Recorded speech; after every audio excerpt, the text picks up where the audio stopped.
नमस्कार, आपण पाहत आहे भांडा फूड न्यूज. एका दमात भ्रष्टाचारी कोमात.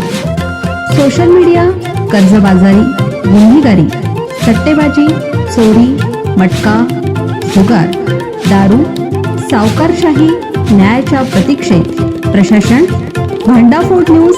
एका दमात भ्रष्टाचारी कोमात. कोल्हापुरात थंडी पुन्हा वाढण्याची शक्यता, हवामान तज्ज्ञांचा अंदाज.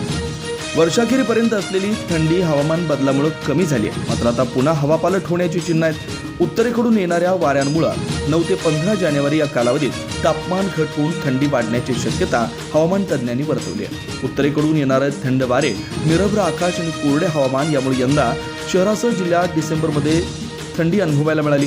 हवामान विभागाच्या माहितीनुसार उत्तर भारतातील थंड हवेचे प्रवाह हळूहळू मध्य आणि पश्चिम भारताकडे सरकत आहे. या थंड वाऱ्याचा परिणाम राज्यातील अनेक भागांवर होणार आहे. शहरासह जिल्ह्यात सकाळ व रात्रीच्या तापमानात घट जाणवण्याची शक्यता आहे. विशेषतः पहाटेच्या वेळी गारठा वाढणार आहे.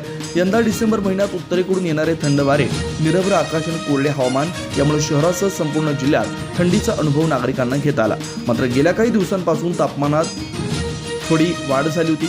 आता पुन्हा एकदा थंडी जोर धरते आहे. शेतकऱ्यांच्या दृष्टीनेही हा हवामान बदल महत्त्वाचा ठरणार आहे.